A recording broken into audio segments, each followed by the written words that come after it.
So this is a safety and run-in portion of a randomized study that has not been reported to date.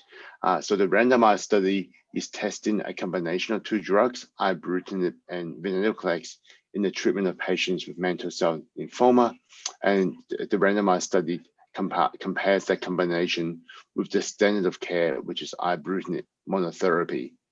Now, we've previously shown in a phase 2 study called AIM, a smaller number of patients, that the two drugs were able to be given simultaneously with high response rates. But in that particular study, in the previous study, we had given the two drugs in a staggered fashion, in that patients got 1 month of ibrutinib first before they started venetoclax. And the whole idea was that by reducing the tumor burden with a 1 month of ibrutinib, you may reduce the tumor lysis risk of starting venetoclax. The disadvantage of that approach, of course, is that you might lose control of the tumor in that 1 month of monotherapy.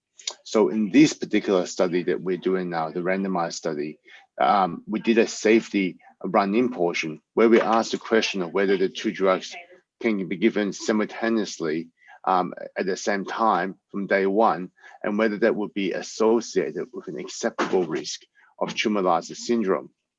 So we treated 21 patients in the safety run-in portion, 15 at high risk of tumor lysis due to tumor volume or impaired renal function, and 6 at non-high risk. And of those 21 patients who started the two drugs simultaneously, only one patient, which is in the high risk group, had laboratory tumor lysis syndrome, and none of the patients had clinical tumor lysis syndrome. So this is very encouraging because it says to us that maybe the 1 month of run-in with ibrutinib monotherapy is not necessary, and patients can start on two drugs simultaneously.